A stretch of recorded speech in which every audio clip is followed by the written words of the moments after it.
Alright, so we're back with more history of Power Rangers. I kind of wanted to do a thing where, I have a video about the history of Power Rangers every week. So that way, people who haven't watched the previous video that I did, they can have time to go back and watch. Because you guys have just been loving those videos. Also, I'm going to be doing more of the Star Trader for a bit. Mainly Christmassy stuff, so you're gonna see that. Other than that, this is about Power Rangers. All right, this is from Linkara, and after he did the Mighty Morphin saga, he went on to do the Zeo saga, which is Power Rangers Zeo Part 1: History of Power Rangers. Let's look at this. Ernie, you okay? Ernie. Oh, so that's what happened to Ernie. He got married to this blender, but the people of Angel Grove just didn't understand, so he moved away. Explains everything. Welcome, my friends, to Power Rangers Zeo.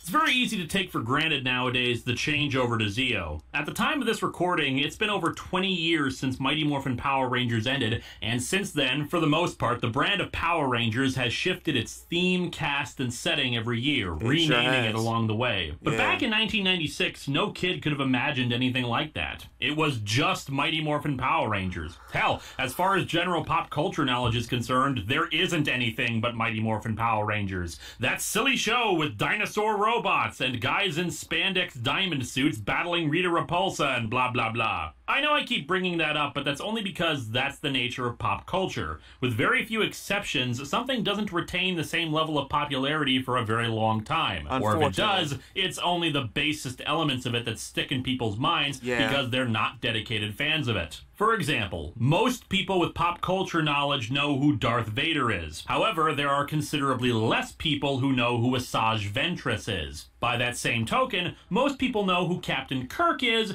but considerably less know Captain Archer. Both of these examples are from franchises that have lasted a very long time, but pop culture osmosis means that some things will endure longer in people's minds than other things, because the franchise changes and evolves while the audience grows smaller with those changes. Right. And I don't say all this because of some nerd fandom's gatekeeping or the like, that someone isn't a real fan just because they don't know the name of every student at Hogwarts or something. People can like something even if they're not well versed in it. The goal should not be to exclude people, but to encourage them to learn more. Yeah, exactly. Exactly. And you know what? I say that for everything that has to do with like fandom and whatnot, for especially people who, try to get a One Piece. Because there are some people out there who act like that and say that, oh, they're not true fans, is that they don't know all the damn characters. The same thing about Dragon Ball Z. Oh, you don't know this character. You're not even a Dragon Ball Z fan. I bet you never watched GT and whatnot. Those people exist. And it's wrong of them to say these things is because, just like what Linkara said, the goal is not to exclude people from liking this series. And it's the same thing with Nightmare Before Christmas.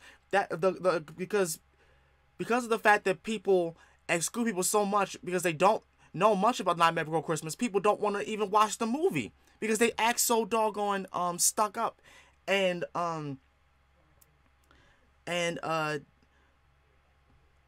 like the word exclude them from like even wanting to enjoy it. So I think they've done all of this, this stupid stuff.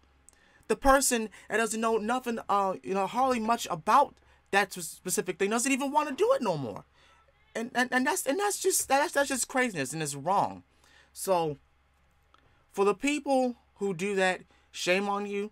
You shouldn't do that, especially to your friends who you're trying to get them into liking the things that you like, because there's a certain way to go about these things. There really is. For all the people who want to get into Power Rangers, I encourage you, take your time. For one of the members of Sakurai clan, Denavio, he was telling me that all he knew was about Mighty Morphin. He didn't know about the other Power Rangers series. But instead of me excluding him, saying, "Oh, you didn't know this or that, and the third, where have you been?" and all this, that, and the third, I just simply tell him, "Dude, it's it's great." Like, I told him from Zio all the way to Mystic Force was great, in my opinion. In my opinion, all those were great. And I basically told him, like, if you wanna like really catch up, you can just start at Zio, and then work your way up. You don't have to rush. There's no need to. I want you to enjoy this. It's honestly great, and there's a lot of great moments in Power Rangers, in each Power Rangers series. The point I'm bringing up with this is that changing the franchise name and look for the first time was a risky thing to do. It was. It can cause confusion for people. A reinvention can go in a direction that the viewers may not be interested in, or the overall new aesthetic can just be undesirable. As I've pointed out, it's likely that fear of such a massive change is what kept the series Mighty Morphin for 150 plus episodes and in the same suits. But when it comes to little kids, such a massive change isn't on their minds as much as, when the hell are we gonna see resolution? Fortunately, kids didn't have to wait long. Mighty Morphin concluded in February of 1996, and Power Rangers Zeo premiered only 2 months later. During this time in the franchise, a prologue would show at the beginning of all episodes, a "Today on Power Rangers" kind of thing, with the exception of multi-parters where it would be "Last time on Power Rangers." During the reruns between the end of Season 3 and the beginning of Zeo, these segments were replaced. To both build hype and assist in the transition, a 32-part serial filled in the spots. It's non-canon because the timeline of events shown doesn't match what happens at the actual beginning of the season, but it did its job of building hype. Brief segments showing that something was arriving on Earth, scaring scientists, the government, Rita and Zed, and of course our heroes, Bulk and Skull. Most notable in the shorts, however, is the fact that the Power Rangers seem to be missing. So, last time on Power Rangers. Alpha, what's wrong? Goldar and Rito have stolen the Zeo Crystal. And this was scary when I first watched it as a kid. I was like, what the fuck is going on?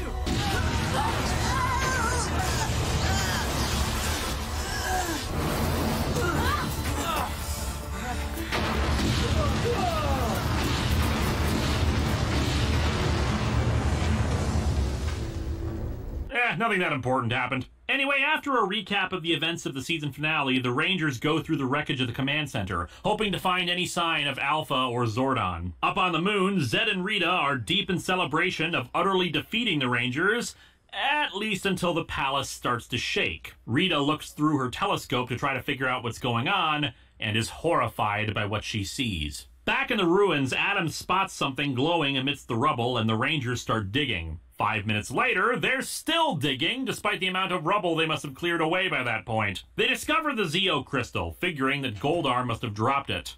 I have no idea how the hell one does that when you're teleporting, but I'm gonna guess based on what we see of Goldar and Rito later, that the command center's usual defenses for keeping evil forces out screwed them up, and coupled with the bomb they planted, forced the Zeo Crystal from their grasp. Up on the moon, the palace is under attack. Rita and Zed quickly decide that they have to flee from someone named King Mondo and his machine empire. We get our first glimpses of that empire, and it's damn impressive. There are hundreds, if not thousands, of mechanized servants, walking tanks, aircraft. Mind you, Mondo will resort to the exact same damn strategy that Rita and Zed pulled during their tenure instead of launching a full-scale invasion, but hey, what are you gonna do? We'll get a big invasion from space later, trust me. Anyway, Zed and Rita carry off all their possessions towards Serpentera, along with the Tangas, though why they didn't whip up some putties to help carry the stuff is anyone's guess. Rita realizes that they forgot Rito and Goldar, but Zed tells her to forget about them, since they obviously failed to obtain the Zeo Crystal. Speaking of which, the crystal causes the Rangers' feet to stay gripped to one spot and a hole opens up,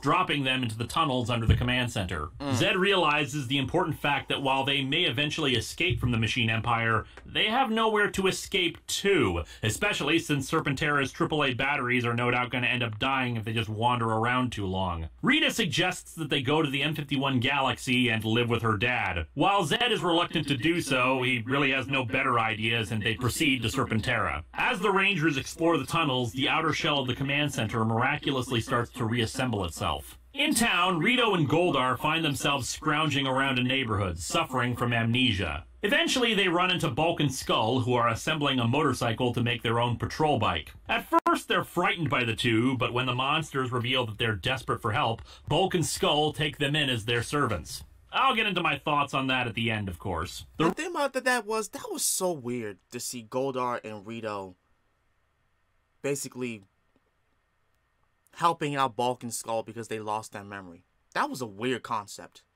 Rangers eventually come across an energy door and enter it, hearing Alpha's voice on the other side. They emerge in a high-tech room where Alpha explains that this is the Power Chamber, a secondary command center that Zordon and he have been working on for a while. Zordon exposits about the Machine Empire arriving, about how they've broken away from the United Alliance of Evil and now need to conquer the Earth to complete their strategy of taking over the universe. Speaking of the Alliance, Zed and company finally manage to escape, but Zed swears that he'll return. The Rangers are told that with the Zeo Crystal, they can now give them new powers to fight the Machine Empire. However, Billy points out that there are only 5 Zeo subcrystals, and thus only 5 of them can become Rangers. Billy says he's willing to step down, though Tanya does try to intercede since she's the least experienced. However, Billy thinks that his time with the Alien Rangers showed him that he could be of more help to the team as a technical advisor and helper at the Power Chamber. We learn more about the Machine Empire and the Royal House of Gadgetry. King Mondo, of course, his wife Machina,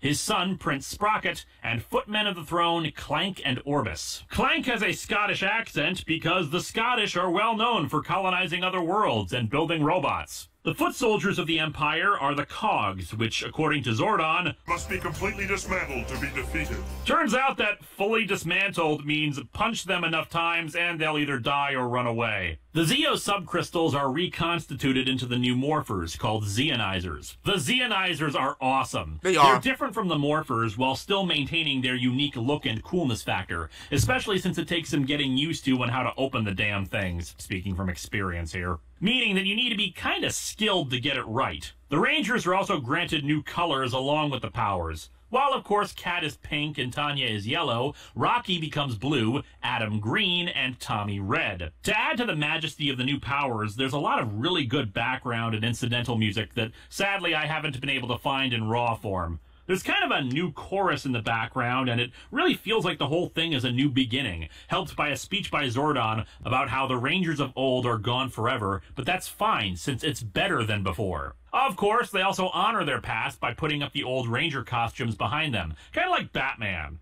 That's right, the Power Chamber is the Batcave. So the Zeo Rangers fight off the Cogs, with Tanya apparently trained in martial arts because she's more than capable of holding her own against them. As I've said in previous installments, trying to rock the boat too much in previous seasons would probably have created more problems than it solved for Mighty Morphin. However, as ratings were slipping, a radical reinvention of the show's trappings was probably for the best to get people interested in the new developments. Right. A new base of operations, sort of, new costumes, new villains, a new character, and a reorganization of the colors and cast. And I think a Zeo beginning really helped to make it a creative success. If you're going to change all this, change even the name of the show to such a degree, you make an event out of it. Right. The cliffhanger of the command center explosion, a 2-part series premiere, and very little Sentai footage. It was great! It's especially effective in terms of pacing. Everything keeps moving at a good pace, setting up storylines even while it's putting old ones to bed for a while. Yeah. Things don't outstay their welcome, and it's just really entertaining. Its only major weakness is its ending, which is rather anticlimactic. We have all this build-up to how badass and awesome King Mondo and his Cogs are, yet the Rangers beat them in 5 minutes. However, everything else up to that point sets up the new status quo well, and there's a real sense of wonder and excitement once the Rangers get to the Power Chamber. Since this is the first time we have a major costume change, I should note that I like the Zeo suits. Me too. They're different from the Mighty Morphin suits in a good way, and I like the golden areas of the costume that are patterned like they were electronic circuits, which is something I'll get to when I analyze the themes of the season. While it's never really given a reason why the Zeo subcrystals have the different shapes to them, it does work for giving the Rangers something new for their helmets now that they don't have animals. Billy, who apparently decided to steal Steve Jobs' wardrobe now that he isn't a Ranger, assists Zordon Zordon and Alpha in constructing the Zeozords, which are the only things that can stop the more advanced weapons of the Machine Empire like their fighters or tanks. And it's easy to see why. They just blast through them like flies. The Megazord's pretty cool too, kind of a Sphinx head thing going for it. I think we can theorize that the Shogun Zords were used in the creation of the Zeozords, since otherwise they're able to assemble whole new giant weapons in a rather short amount of time. As for the Ninja Zords, we can probably assume they were destroyed along with the Power Coins, since if the Zords and Power Coins were linked for the original Mighty Morphin powers, Ninjor likely used a similar design for those. Yeah. Speaking of, nobody mentions Ninjor, even though the whole time thing is over with. It's a shame, really. Ninjor had become as much a part of the show as any of the other supporting cast, and he really had no send-off. Hell, considering we get a similar kind of character to him later on, I'm surprised they didn't write him in as an altered form of Ninjor. There are a lot more filler episodes than the last season, which is both good and bad. While Season 3 of Mighty Morphin had a strong storyline that kept the viewers enraptured, the less story-heavy Zeo allowed it to complement people who missed the simpler single ones, while the actual storyline of the series kept viewers wanting to see how things developed. However, the story elements were pretty much built on continuation of the previous seasons, like with the development of Billy, who ends up with the most character growth this season. The start of that was, of course, him no longer being a ranger, but then in Graduation Blues, he actually graduates early from high school and has to briefly go to Aquitar to assist them against some sort of water-polluting threat. Wow. He comes back a few episodes later, though his presence was missed. His absence does help contribute to the next part of the Zeo story arc, as well as something that we'll get to next time. The other one who gets development, if you can call it that, is Tommy. I say it's not necessarily development as much as it is stuff happens to him. The first thing we have to address with that is a three-parter. There's no business like snow business. It begins, after some footage of snowboarders, with Tommy receiving a letter from Kimberly. Now, of course, I'm always happy when the show acknowledges past characters, especially since the show will later go out of its way to pretend past seasons didn't exist, even though they still totally did. However, the manner by which they did this is questionable. It's a Dear John letter. Yes, it seems Kimberly has found someone else while in Florida and is breaking up with Tommy. What the hell? Right. Now, I am not so dewy-eyed and such a hopeless romantic that I would believe that a high school relationship wouldn't eventually lead to two people separating. But the thing is that these aren't just teenagers we're talking about. We're talking about two people who served as basically soldiers in a war together for years and risked their lives for one another. Right. Who stood by each other even when things had gotten at their worst. Characters that the writers have spent a lot of time over the past few years investing us in their relationship. Right. And she's breaking up with him off screen? What the hell, Power Rangers? I don't know, maybe that was the idea, that something like that happens in real life and is sudden, unexpected, and painful, but narratively, it just feels so unfulfilling. And the real... Because of the fact that, like... I'm sorry I cut you off, Linkar. But because of the fact that, like... Who the fuck breaks up with somebody through a letter? And don't get me wrong, people have done that, you know, back in the Disney, where... They send a letter to, like, their husband or whatnot and tell them that they can't live this kind of life and they're leaving them for somebody else that they found on a cruise or on some other island. Like, I've seen that in plenty of movies. But those are movies, okay? That shit does not happen in real life. And if it does, it does not go so well, okay? It's not handled so smoothly. Because we got motherfuckers out here that will read that shit and get upset and go find them and beat their fucking ass. And don't get me started if a guy did that to a woman. Oh, there's hell to pay. There is hell to pay. I already know. You can't do that to a woman like that. You can't. So for the same token, this was dumb. They could have easily just said that, oh, well, they had a talk and Kimberly and Tommy decided to go their separate ways. That would have been fine. Rather than him getting a letter saying that since she's in Florida, she's now found somebody. That's really fucked. That really is fucked. The whole point of this? The writers wanted to push a Catherine and Tommy relationship. And that's another thing. Now, don't get me wrong. Catherine's a fine character, but why these two? Right. There was quite a bit of fan backlash against this, especially since in the Christmas episode, yeah, Power Rangers has done Christmas episodes, and they're all pretty embarrassing, though the first one is the worst. There's a potential future scene where it looks like Catherine and Tommy are married and have a kid. Mind you, that future also shows a bunch of continuity hiccups that really don't work if you try to think about it too hard, so it's probably just non-canon, but still. I'm just saying, you could have easily made a relationship between Catherine and one of the other characters. Right. Hell, Rocky and Adam don't do nearly as much as the others, and giving them a relationship would have been great character development. It would have been. And the most that will truly amount to anything, besides for the occasional forced Catherine and Tommy moments, is character bits in the Turbo movie that don't go anywhere. The three-parter itself is stupid, too, and it seems like they did it purely to get a snowboarding vacation for the cast. The plot is paper-thin, with bringing Tommy up to the mountains on vacation to help him get over Kimberly, and Mondo keeps sending down monsters to try to take them down. Tommy meets a famous ski instructor there who seems to really be falling for him, except she's clearly supposed to be like 30 and he's still a teenager. Well, I mean, in the show. I don't think anyone in the casting department has ever seen a real teenager. This story also features snowboarding Cogs, a monster that makes people fall in love with the first machine they see, and Tommy wearing this tuxedo, which doesn't at all make him look like a ventriloquist dummy. Anyway, as the filler continued, more toys for kids to buy, weapons, were added to their arsenal. Like the Red Battle Zord, which has kick-ass rapid-fire punches and Gatling gun arms. Or stupid things, like the Defender Wheel, which was essentially a big hamster wheel that Tommy drives into things. The cool thing about the Red Battle Zord was that it was based on Aquitar Zords that Billy studied while he was there, which were directed by the Alien Rangers via psychic ability, so Tommy has to be in a state of peace in his mind.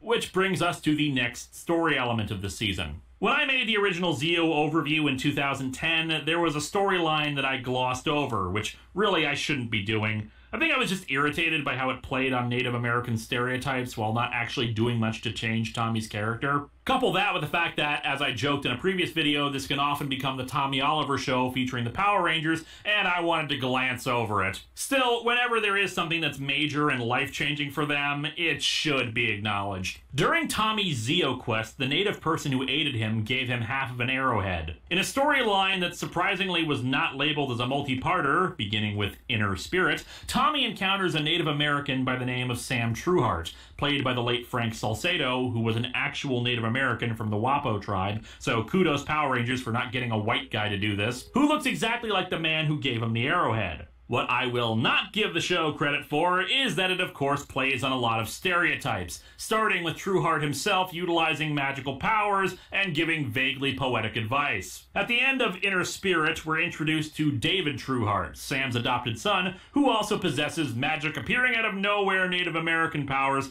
leading into the next episode, Challenges. Sam sends Tommy on a vision quest, because again, this was the 90s, where lots of various tribal beliefs were misappropriated and mixed into a hodgepodge of new agey kind of stuff, regardless of the actual details, to create this homogenous stereotype of Native Americans. And it's not really a vision quest as much as it is follow Sam while he refuses to answer you and climb Vasquez rocks. The end result is finding David, who has the other half of the arrowhead.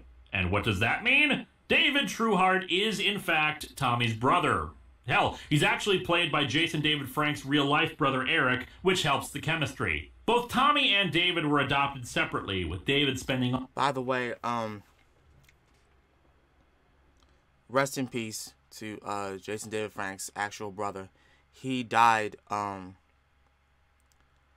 believe he has said after, they did this episode and very few other stuff that they did. But yeah, rest in peace to his brother. He really loved his brother. I'm glad that we got to see him while he was on the show for that one moment, So yeah. All of his life on a reservation. Now that I know that I have a brother, I'm never gonna lose contact with you again. Just like my good friend Richie. We learn also that the Arrowhead has very strong powers, and through a series of events involving Mondo kidnapping David to try to get the power of the Arrowhead, and I notice he doesn't use his magical Native American powers to escape like he had before, Tommy reveals himself as a Power Ranger to him, which helps lend credence to something in the next major storyline. Halfway through the season, Bulk, in an attempt to woo the police captain's daughter, accidentally gets Lieutenant Stone fired. Bulk and Skull, in turn, quit the force. However, Stone is more than happy to be gone, deciding to open up a detective agency like he always wanted, and hires the two to assist him. I admit I'm not sure why, because their ability to piss him off has been their shtick for this and the previous season, but hey, it advances the characters, keeping their shtick fresh in a new way. The next major story arc comes in The Power of Gold, wherein the Rangers detect 2 distress signals. The team is split up to hunt them both down, but it turns out that they're a trap set by Mondo. The Cogs attack in force, overwhelming the Rangers. Billy tries to reach them when suddenly something jams the communications and overloads the power systems of Mondo's moon base. As a huge pyramid flies towards Earth and cloaks, Mondo withdraws his forces to prevent losing control over them. Oh great, now the Power Rangers have to deal with the Goa'uld.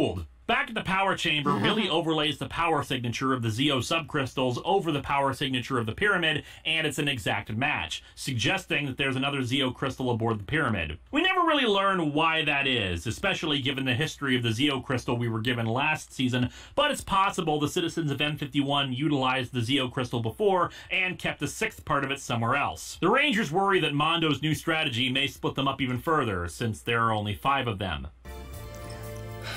There used to be 6.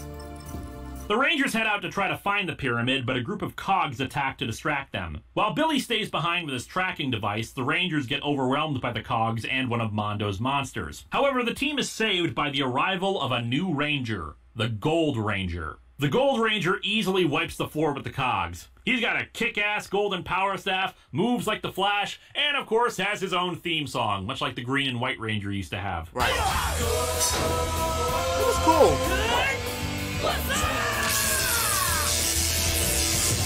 After shrugging off the attacks by the Cogs, he manages to dispatch the monster. However, Mondo is able to save it and make it grow. The Rangers are forced out of their Zords, but the Gold Ranger summons his own Zord, Pyramidas. Pyramidas annihilates the monster, and the Gold Ranger vanishes before they can figure out who he is. When they return to the power chamber, Billy takes longer to come back. The mystery of the Gold Ranger was a pretty effective subplot. Most of the signs pointed to Billy being behind it, since he would frequently make himself scarce whenever the Gold Ranger appeared. He never gave an explanation for what he was doing, but while it was never revealed on screen what it was, there was one good theory that we'll get into next time. Another element that added credence to the Billy theory is that Pyramidas seemed designed to incorporate the other Zords to create the Zeo Ultra Zord, and given that Billy was the one who built the Zeo Zords, it'd make sense that he designed Pyramidas accordingly. So yeah, we never get an explanation for why it can incorporate them otherwise. Rocky's the first one to suspect Billy and confronts him, but Billy says that if he were the Gold Ranger, he'd have told them.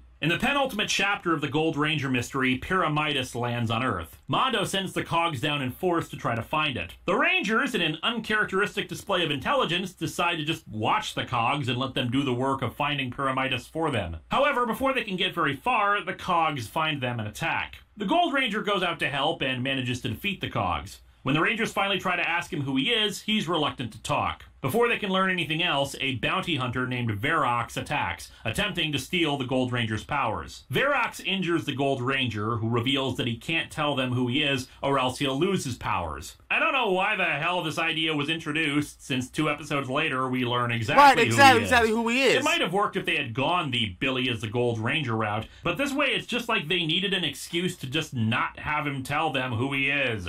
They teleport him to the power chamber, and he reveals that he knows who Zordon and Alpha are before retreating to Pyramidas. So what was the original plan for the Gold Ranger? Hard to say. I've had difficulty tracking down an official source for the most popular story, but it's a good one if it's true. At the same time Mighty Morphin Power Rangers was on, Saban was producing a similar style of tokusatsu show as it called VR Troopers. Right. In fact, the pilot for VR Troopers, called Cybertron, featured Jason David Frank in the lead. When they ended VR Troopers, one of the actors for it, Brad Hawkins, was brought in to be the voice actor for the Gold Ranger and all the suit footage seen up to this point. Supposedly what happened was that the plan was to make VR Troopers take place in the same universe as Power Rangers, with Brad Hawkins' character Ryan Steele becoming the Gold Ranger. The rumor goes, however, that Shuki Levy changed that at the last second based off a casting decision he wanted to go with, and so the entire Ryan Steele connection was dropped before doing anything but hiring him for the post-production side of things. It certainly would have helped the clues provided, since what we actually get is a bit nonsensical, but then again, this is the show that forgot Billy invented a flying car. Right. The Gold Ranger's identity was finally revealed in Revelations of Gold.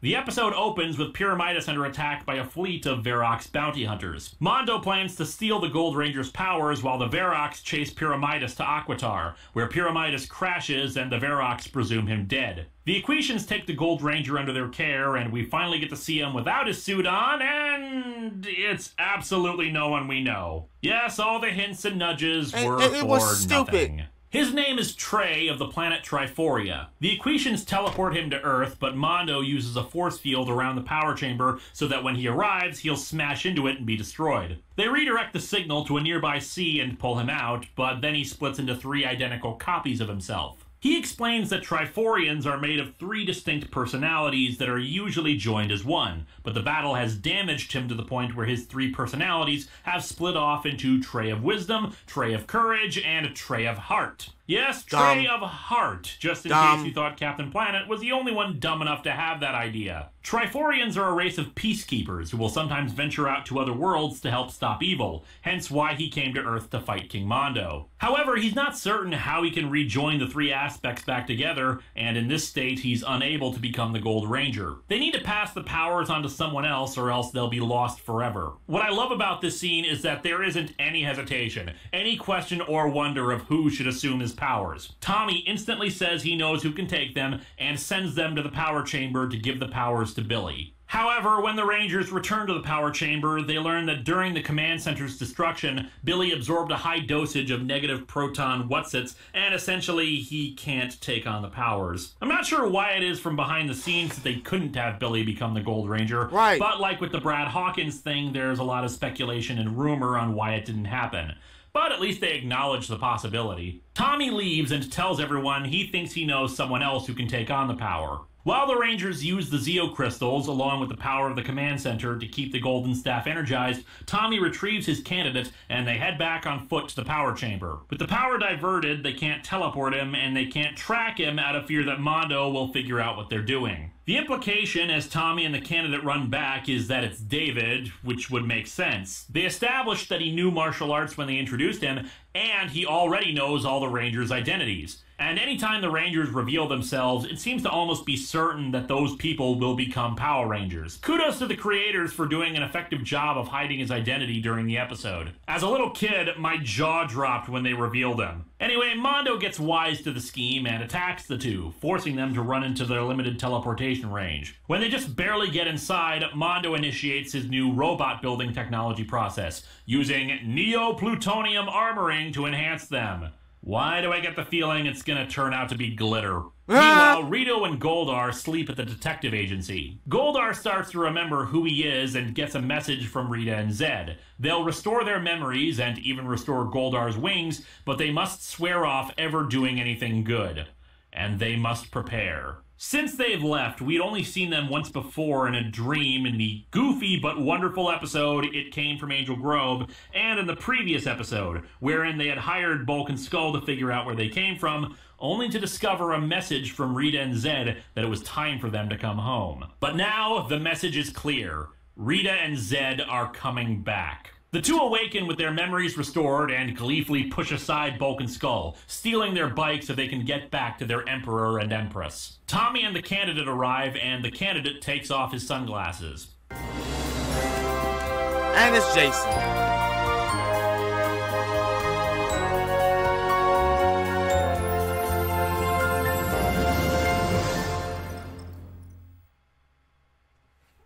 But yeah, that was a good explanation for the first part of Zeo. It was a rocky thing to get used to because of the fact that I was used to watching Mighty Morphin, and so every so often when I came, home from school, and Zeo was on, I would give it a chance. I would actually watch Power Rangers Zeo. And during that time, I actually did enjoy it. I wanted the toys. I wanted the Gold Ranger toy. I wanted the Gold Ranger staff. I wanted all of that. But now as the years go on by, I realized that, you know, there were a lot of errors that they could have fixed in this. Like the whole deal with Billy, the stuff going on with Tommy and Kimberly, and just like the blandness that Rocky and Adam had in this whole thing. Even though I liked Adam, I did. But for Rocky, he was just there, like just like Linkara said, he was just there. So it really just like made sense. Okay, he's the Blue Ranger, because, you know, if he's gonna get everything, it has to be the blue. It has to be the blue color of the Power Ranger, because everybody knew at this point that Tommy was gonna be Red Ranger. I already knew that.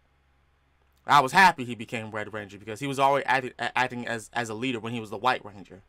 So, yeah.